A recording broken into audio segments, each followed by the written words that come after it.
এই পৃথিবীতে আপনি আমি খাই, থাকি, পড়ি, এটা আমার আপনার অবদান নয়। এই পৃথিবীতে এখনো জীবন্ত কিছু আল্লাহর ওলি আছে যাদের কারণে এই পৃথিবীর জমিনটা টিকে আছে। আমি তো বলি বাংলাদেশে যত আল্লাহর ওলি বর্তমানে ছিল আর যত আছে আর কিয়ামত পর্যন্ত আসবে, এর ভিতরে যদি জীবন্ত আল্লাহর ওলি থেকে থাকে, থেকে ছিল, তিনি আর কেউ নন, তিনি হচ্ছে আল্লামা দেলোয়ার হোসেন সাঈদী। জীবন্ত আল্লাহর ওলি, জীবন্ত আল্লাহর ওলি। বাংলাদেশ কি হারিয়েছে, হারে হারে বুঝতে পারবে আর কিছুদিন। জীবন্ত আল্লাহর ওলি কাকে বলে? আল্লামা দেলোয়ার হোসেন সাঈদী রহিমাহুমুল্লাহ 2010 সালে যা বলেছিল, 2000 সালের দিকে যা বলেছিল, প্রত্যেকটি কথা জালেমের শাসন কার্যালয়ে আগুন ধরিয়ে দিয়েছে। আল্লামা সাঈদী রহমাতুল্লাহ আলাইহি জেলখানায় যাওয়ার আগে বলেছিল, আমি দেখতে পাচ্ছি বাংলাদেশের ভাগ্য আকাশে উত্তর গগনে কালো মেঘ জমা হয়েছে, ঝড়ের পূর্বাভাস লক্ষ্য করছি, যদি মোকাবেলা করতে সক্ষম না হন এমন গাঢ় কালো অমাবস্যার রাত নেমে আসতে পারে যার সুবেহে সাদিক হওয়া সম্ভব।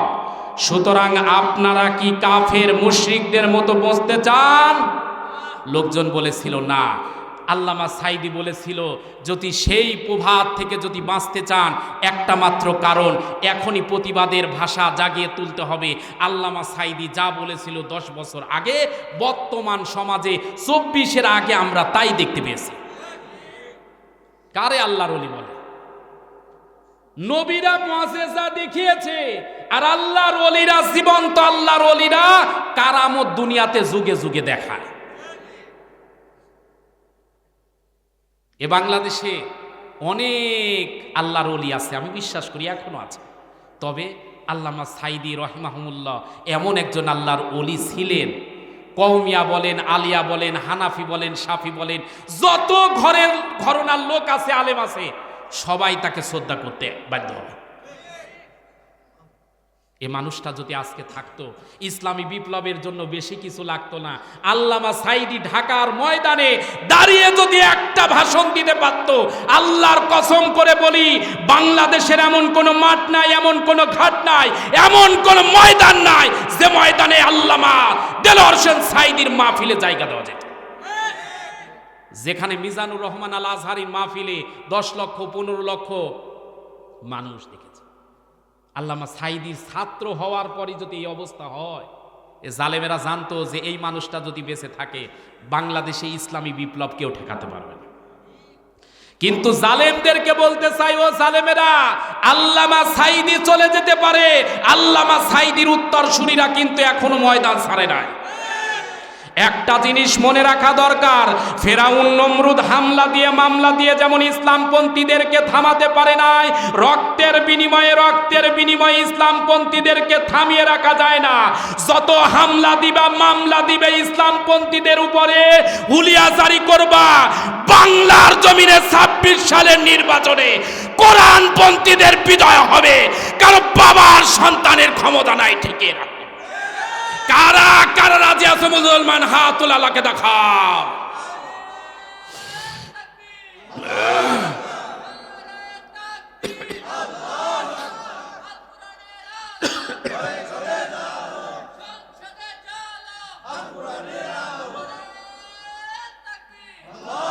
আর আধা ঘন্টা শেষ করে দেব।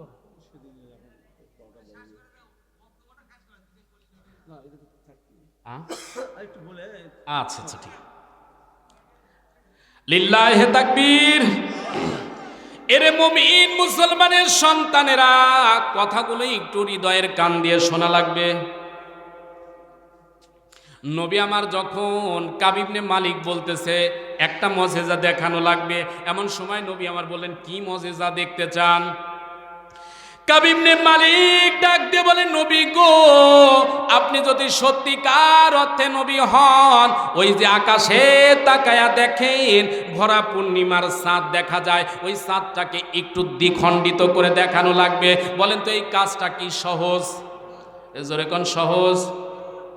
নবী আমার 2 রাকাত সালাত আদায় করে আল্লাহর দিকে মুতাওয়াজ্জু হয়ে আল্লাহকে ডাক দিয়ে বলে, আল্লাহ হকের বিজয়ের জন্য এই মুহূর্তে তোমার সাহায্য দরকার। নবী আমার যখন মক্কা নগরীতে এই মুহূর্তে দুই চোখের পানি ফেলে দিয়ে কান্দে, আল্লাহ পাক ডাক দিয়ে বলে, হাবিবুল্লাহ আর কাঁদতে হবে না, আর কাঁদতে হবে না। ইসলামের বিজয়ের জন্য এই মুহূর্তে আমি আল্লাহ মক্কা নগরীতে নয়, গোটা পৃথিবীর জমিনে যত সৃষ্টি মাকলুকাত আছে, আপনি যা বলবেন সমস্ত মাকলুকাত তাই করার জন্য প্রস্তুত। আপনার আমার কলিজার টুকরা নবী যখন চাঁদের দিকে হাত ইশারা দিছে, আল্লাহর কুদরত জারি হয়ে গেছে। নবীজির হাত চাঁদের ইশারায় আল্লাহ পাক রব্বুল আলামিন চাঁদটাকে দ্বিখণ্ডিত করে আবু কুবাইস পাহাড়ের উপরে ফেলে দেয়। এ মুসলমানের সন্তানেরা বলেন তো, ওই আল্লাহ এখনো আছে না নাই? কাব ইবনে মালিক এই দৃশ্য দেখে, মক্কা নগরীর লক্ষ লক্ষ জনতা এই দৃশ্য দেখে অবাক নয়নে তাকিয়ে আছে। কি হলো, কি হলো? আজকে মাহফিলে যে লাইটগুলো আছে, এই লাইটের আলোগুলো যদি এই মুহূর্তে বন্ধ করে দেওয়া যায়, বলেন তো মাহফিলের অবস্থা কি হবে? ঘুটঘুটে অন্ধকার হয়ে যাবে। যারা এসেছিল নবীর বিরুদ্ধে, ওই মানুষগুলো আবু জেহেলের কাছে গিয়ে বলতেছে, নেতা এসেছিলাম নবীজির বিরুদ্ধে, কিন্তু ওই যে চাঁদ দ্বিখণ্ডিত হয়ে আবু কুবাইস পাহাড়ের দুই প্রান্তে পড়ে আছে, ওই চাঁদ যদি জায়গায় না লাগে, যে লাঠিটা নিয়ে এসেছিলাম নবীর বিরুদ্ধে, কথা দিলাম ওই একটা লাঠিও কিন্তু বাড়িতে নিয়ে যাব না, সব লাঠি কিন্তু আপনার পিঠে ভাঙবো। সুবহানাল্লাহ বলবেন না? আবু জেহেল আপনার আমার কলিজার টুকরা নবীর কাছে গিয়ে বলে, ভাতিজা আর লাগবে না, চাঁদ আগে জায়গায় লাগাও। আপনার আমার কলিজার টুকরা নবী ডাক দিয়ে বলে, নবী চাচা আপনি অন্তত কালিমাটা পড়েন। বলে, না আগে না, আগে চাঁদ জায়গায় লাগাও, তারপরে কালিমা পড়বো। আপনার আমার কলিজার টুকরা নবী যখন চাঁদটারে জায়গায় লাগিয়ে দিলেন, আবু জেহেলের শয়তানি আবার বেড়ে গেছে। কারণ এই পৃথিবীর জমিনে যারা শয়তানি করে, ইসলাম যারা মানে না, ওদেরকে যতই ইসলাম বোঝান দেখবেন কাজ হবে না। আবু জেহেল এক সময় কাব ইবনে মালিককে ডাক দিয়ে বলে, নেতা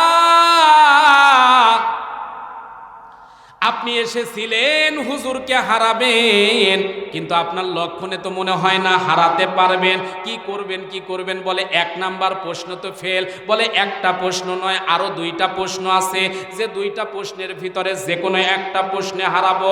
কাব ইবনে মালিক ডাক দিয়ে বলে, নেতা আমার দুই নাম্বার প্রশ্ন হলো, আপনার কাছে আমি জানতে চাই, বলেন তো আমার সন্তান কয়টা? কাব ইবনে মালিক আপনার আমার নবীকে বলতেছে, সন্তান কয়টা? বলেন তো এই প্রশ্নটা উত্তর দেওয়া কি সহজ? জোরে কান সহজ। এই যে আমার বাবাজি পাশে বসে আছে, যদি বলে, হুজুর আপনি তো খুব বড় বড় ওয়াজ করতেছেন, বলেন তো আমার বাড়ির অবস্থা কি?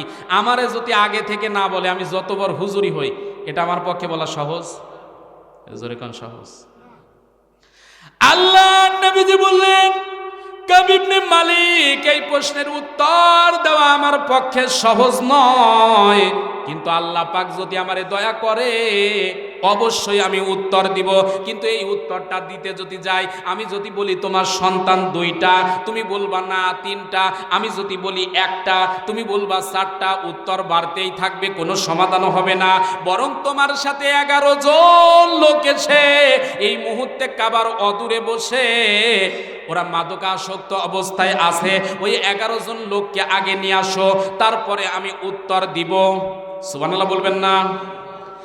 আল্লাহ নবীর প্রিয় সাহাবী হযরতে ওমর গিয়ে ওই 11 জন লোককে নিয়ে এসে নবী আমার তাদেরকে একটু হেদায়াতি বয়ান দিলেন।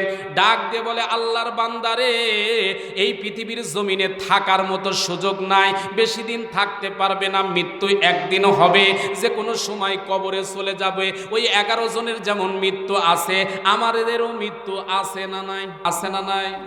যে কোনো সময় মৃত্যু কিন্তু আপনার আমার চলে আসবে। এ মুসলমানের সন্তানেরা, কথাগুলো একটু হৃদয়ের কান দিয়ে শোনেন, একটুখানি চোখ ফুটা বন্ধ করে ভাবেন তো, আজকে এই মুহূর্তেই যদি মৃত্যু হয়ে যায়, জোহরের আগে কিন্তু আপনার আমার জানাজা হয়ে যেতে পারে। মৃত্যুর যন্ত্রণা কত কঠিন। আজকের মাহফিলে যারা এসেছেন আমি আপনাদের দৃষ্টি আকর্ষণ করছি, বাবার বয়সী যারা আছেন আপনাদের দৃষ্টি আকর্ষণ করছি, আপনার কোনো বন্ধু যদি মারা যায়, অথবা যুবক যারা আছো যুবকদের বলি, তোমার কোনো যদি বন্ধু মারা যায়, মারা যাওয়ার পর জানা যায় অ্যাটেন্ড করেছো, অংশ নিয়েছো, ভালো কথা, কিন্তু মৃত্যুর যন্ত্রণা যে কত কঠিন এইটা ওয়াজ করে বোঝানো সম্ভব নয়। তবে তোমাকে আমি একটা প্রমাণ দিচ্ছি, যদি এই কাজটা করতে পারো মৃত্যুর যন্ত্রণা যে কত কঠিন হয় দুনিয়া থেকেই দেখতে পারবে। ওরে আল্লাহর বান্দা, কোন মানুষ যদি মারা যায়, কোন ইমাম সাহেব, কোন মসজিদের হুজুর, কোন মাদ্রাসার তালেবে এলেমেরা যখন ওই মানুষটাকে গোসল করায়, তুমি বলো একটা দিনের জন্য অন্তত পক্ষে আমার বন্ধু যখন মারা গেছে ওই মারা যাওয়া মানুষটার গোসলে আমি থাকতে চাই, দেখতে চাই, দেখতে পাবে মৃত্যুটা কত কঠিন রে ভাই। মৃত্যুর যন্ত্রণায় এমন মানুষ আছে গোসল যখন আল্লাহর বান্দারা করায় অনেকেই মৃত্যুর যন্ত্রণা সইতে না পেরে পায়খানা করে ফেলে, অনেকেই মৃত্যুর যন্ত্রণা সইতে না পেরে পেশাব করে ফেলে। অনেক মানুষ এমন আছে গোসল করানোর সময় দেখা যায় জেহবার ভিতরে এমন ভাবে কামড় দিয়েছে জেহবা কেটে গেছে। তার মানে আজরাইল যখন এসে থাপ্পড় মেরেছে, আজরাইল যখন রুহুটা টান দিয়েছে, আজরাইলকে দেখে পায়খানা করে ফেলেছে, আজরাইলকে দেখে পেশাব করে ফেলেছে, আজরাইলকে দেখে এমন ভাবে কামড় দিয়েছে জীবনের পান পাখিটা ওই সময় চলে গেছে। ওরে আল্লাহর বান্দা, মৃত্যুর সময় তোর বন্ধুর অবস্থা যদি এমন হয়, মৃত্যুর সময় যদি বাবা আপনার বন্ধুর অবস্থা এমন হয়, আমিও তো মারা যাব, আপনিও তো মারা যাবেন, মৃত্যুর সময় আযাব আছে না নাই, কষ্ট আছে না নাই? ওই সময় যদি আপনি বাঁচতে চান আলেমদের সাথে সম্পর্ক রাখুন, মাদ্রাসার তলবে এলেমদের সাথে সম্পর্ক রাখুন। এই মাদ্রাসার কত হাজারো সন্তান আছে এতিম, রাতের বেলা একটা দিনের জন্য এসে দেখবেন আপনি যে সময় ঘুমিয়ে থাকেন, আপনার সন্তান যে সময় ঘুমিয়ে থাকে, রাত 12টার পর 3টার পর 4টার দিকে ছোট্ট ছোট্ট মাসুম বাচ্চারা উঠে আল্লাহর কোরআন খুলে দিয়ে যখন পড়তে থাকে, শুধু দুনিয়ায় কোরআনের কারিমা ওই ছাত্র যেন পড়ে না, মনে হবে আল্লাহর জান্নাতের পাখিগুলো বাকবাকুম বাকবাকুম সুরে ডাকতেছে। এরে মুমিন মুসলমানের সন্তানেরা, এই জন্য বলি একটা সন্তান মাদ্রাসায় পড়ান, একটা সন্তানকে আলেম বানান। যদি আলেম নাও বানাতে পারেন অন্তত পক্ষে মাদ্রাসাকে ভালোবাসেন, বরকত দান করবেন কে? এ জোরে কোন বরকত দিবেন কে? মুসিবতে না পাই যদি, মুসিবতে না পাই যদি করুণা তোমার, কবরে হাসরে কি হবে আমার, কবরে হাসরে কি হবে আমার। মুসিবতে না পাই যদি, মুসিবতে না পাই যদি করুণা তোমার, কবরে হাসরে কি হবে আমার, কবরে হাসরে কি হবে আমার। আছি তো ডুবে আমি পাপের সাগরে, না জানি কি হবে ওপারে হাসরে। আছি গো ডুবে আমি পাপের সাগরে, না জানি কি হবে ওপারে হাসরে। তোমারি সুপারিশ বিনে, তোমারি সুপারিশ বিনে কেমনে হব পার, মুসিবতে না পাই যদি করুণা তোমার, লিল্লাহি তাকবীর। এরে মুমিন মুসলমানের সন্তানেরা, যে কথাটা বলতেছিলাম, নবী আমার ওই 11 জনকে ডাক দিয়ে বলে, আল্লাহর বান্দা মৃত্যু সামনে আছে, দুনিয়ায় থাকতে পারবা না, চলে যাইতে হবে। আপনার আমার নবী যখন ওই 11 জনকে একটু বোঝালেন, কোরআন থেকে দাওয়াত দিলেন, 11 জনের ভিতরে আল্লাহ পাক হেদায়াত দিয়েছেন, কারণ হেদায়াতের মালিক কে? আর 5 থেকে 10টা মিনিট সময় নিচ্ছে, অন্যদিকে তাকানো লাগবে না, শেষ হয়ে গেছে। এরে মুমিন মুসলমানের সন্তানেরা, আর 5 মিনিট সময় দেওয়া যাবে না? হ্যাঁ, 5 মিনিট মোনাজাত দিয়ে দেবো।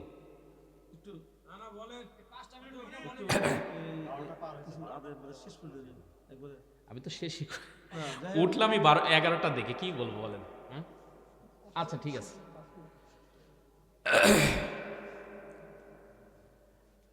সবাই একটু তাকবীর দেন, লিল্লাহি তাকবীর, লিল্লাহি তাকবীর। আচ্ছা, একটু কালেকশন করে নিই, তারপরে কথা বলে, ঠিক আছে? যেহেতু ওনাদের একটা আরজি, অনেকে দান দিচ্ছে, আসলে ওনাদেরও একটা টেনশন যে এত বড় মাহফিল, এখানে একটা কালেকশনের ব্যাপার আছে।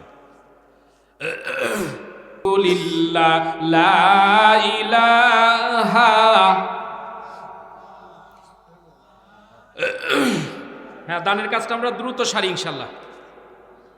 আল্লাহ আল্লাহ আল্লাহ আল্লাহ আল্লাহ আল্লাহ আল্লাহু আল্লাহ আল্লাহ আল্লাহ আল্লাহু আল্লাহ আল্লাহ। আপনার কত আছে এখানে? 10,000। আজকের মাহফিলের সভাপতি বাপজান আমার, লিল্লাহি তাকবীর। যে দান দিয়েছে এই দানে এই তাকবীর হয় না। আপনারা দান দিচ্ছেন না, তাকবীরও ছোট দিবেন, এটা হয় না, একটু মন থেকে দেন। নারায়ে তাকবীর। 10,000 টাকা জোরে কোন মারহাবা, লিল্লাহি তাকবীর। বাবা মা দুজনে মারা গেছে।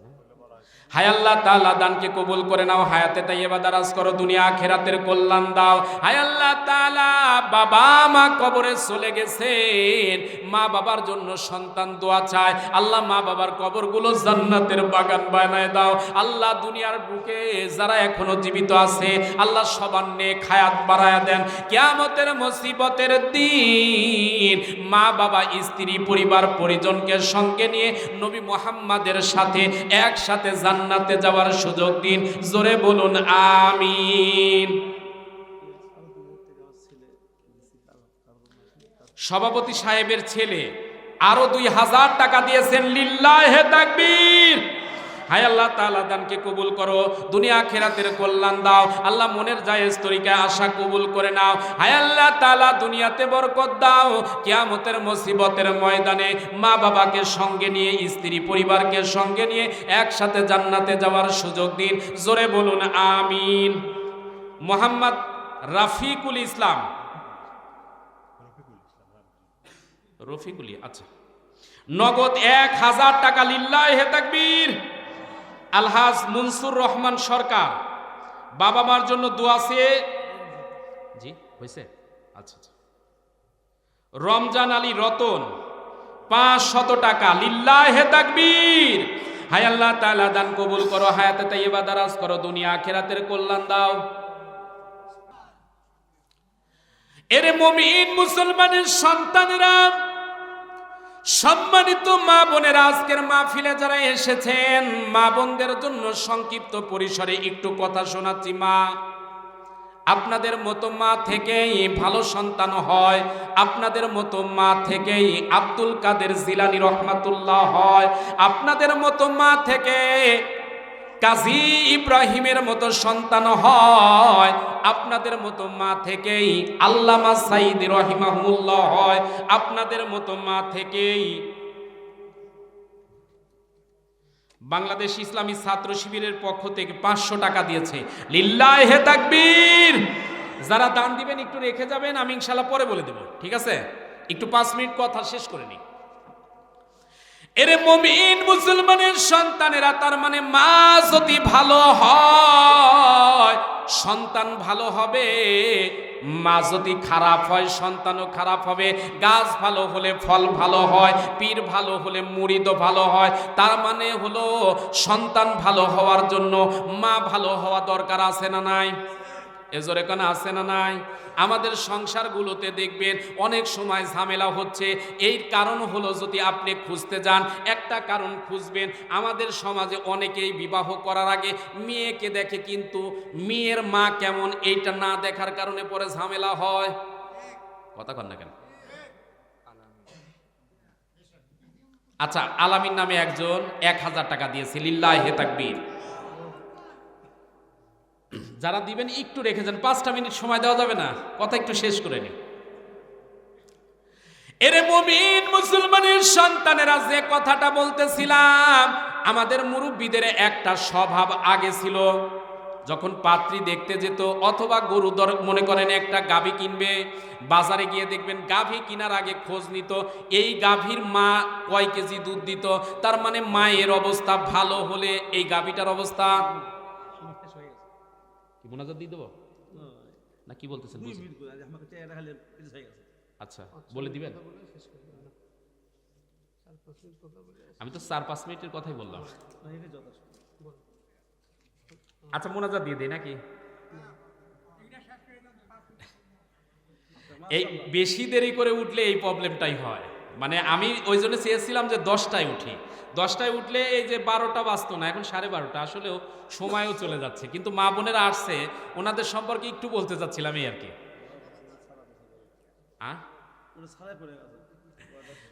5টা মিনিট সময় নেই নাকি, না মোনাজাত দিব?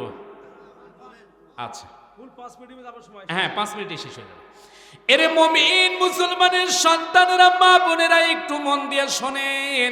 আম্মা জান ফাতিমা রাদিয়াল্লাহু তাআলা আনহা, এর মা আম্মা জান আয়েশা সিদ্দিকা রাদিয়াল্লাহু তাআলা আনহা একদিন নবীকে ডাক দিয়ে বলে, নবী গো, আমি আপনার জন্য একটু খেদমত করতে চাই।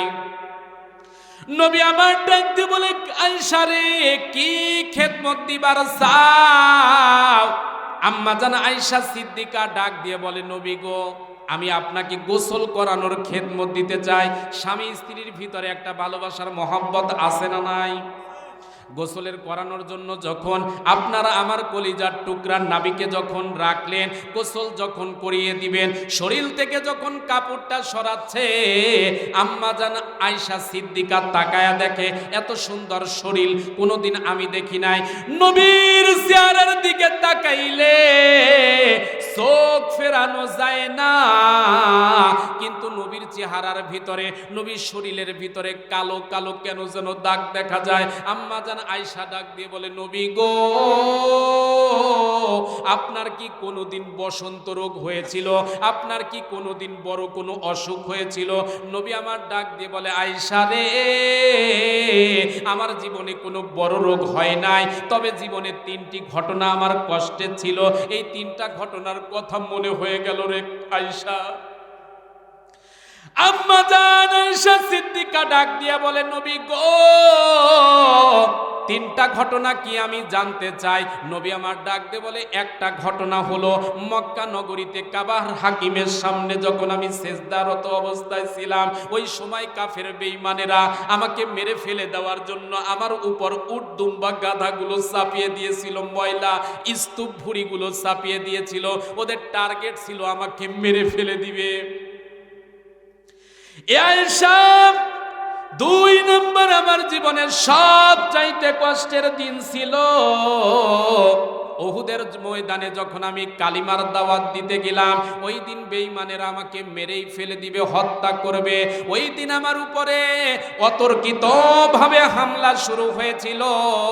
আমার দান মুবারক শহীদ হয়ে যায়, আমার মাথা মুবারক ফেটে যায়। এরে আয়েশা, এই 2টা দিনই আমার জীবনে কষ্টের এমনটা নয়। 3য় কষ্টের সবচাইতে দিন ছিলাম আমি যখন তায়েফের ময়দানে কালিমার দাওয়াত নিয়ে গেলাম। গেলাম। আমার বিশ্বাস ছিল ওই জমিনের মানুষেরা কালিমা পড়ে মুসলমান হয়ে যাবে, কিন্তু আমাকে পাগল বানাইয়া আমার উপরে যখন পাথর মারা শুরু করে দিল, একবার অজ্ঞান হয়ে পড়ে গেলাম, আমাকে ওরা জোর করে দাঁড় করাইলো। দ্বিতীয়বার আমাকে পাথর মারলো, আমাকে জোর করে দাঁড় করালো। তৃতীয়বার আমাকে পাগল বানায়া পাথর মারলো রে আয়সা, আমি বেহুশ হয়ে পড়ে গেলাম। আম্মা জান এসে ডাক দিয়ে বলে, নবী গো, আপনি আল্লাহর কাছে দোয়া করলে মুহূর্তের ভিতরে দোয়া কবুল হয়ে যায়। একটা বারের জন্য আল্লাহর কাছে দোয়া করেন, আপনার শরীরের দাগগুলো যেন দূর হয়ে যায়। এমন সময় নবী আমার চক্ষুটা রাঙিয়ে ডাক দিয়ে বলে, আয়েশা রে, আজকে যা বলেছো আর কোনোদিন বলো না। আমি চাই না আমার শরীর থেকে এই দাগগুলো কেটে যাক, আমার শরীর থেকে দাগগুলো চলে যাক। আমি একটা জিনিস চাই, হাসরের ময়দানে যেদিন আমার নবীরা পাগলের মতো সবাই ডাকতে থাকবে, সবাই যখন নাফসি নাফসি বলে কাঁদতে থাকবে, আদম নবীর কাছে যাবে কুল কিনারা পাবে না, মুসা নবীর কাছে যাবে কুল কিনারা পাবে না, ঈসা নবীর কাছে যাবে কুল কিনারা পাবে না, আমার কাছে যখন আসবে আল্লাহ পাক বলবেন, নবী গো আপনি জান্নাতে যান। ওই দিন বলবো, আল্লাহ আমি একা একা জান্নাতে যাব না, আমার গুনাহগার উম্মতকে নিয়ে জান্নাতে যেতে চাই। আল্লাহ বলবে, হাবিব আজকে আপনি হাসরের ময়দানে যাকে ইচ্ছা তাকে নিয়ে জান্নাতে যান। আল্লাহর দরবারে সেদিন নবী ডাক দিয়ে বলবে, আল্লাহ উহুদের ময়দানে পাথরের আঘাত খেয়েছি, ওই পাথরের আঘাতের বিনিময়ে আমি আমার উম্মতকে সুপারিশ করতে চাই। আল্লাহ পাক ডাক দিয়ে বলবেন, হাবিবুল্লাহ এক একটা পাথরের আঘাতের বিনিময়ে আমি নবী আপনাকে অনুমতি দিলাম, লক্ষ কোটি উম্মত নিয়ে জান্নাতে চলে যান। সম্মানিত মা এবং বোনেরা যারা এসেছেন, আপনাদের অনুরোধ করি 5 ওয়াক্ত নামাজ পড়বেন। সংসারের কাজ করার পরও আপনারা অবশ্যই পর্দার ভিতরে থাকবেন, স্বামীর খেদমত করবেন, নিজের ইজ্জতের হেফাজত করবেন। আল্লাহ পাক আমাদের সবাইকে জান্নাত নসিব করে দিন, সকলে বলেন আমিন।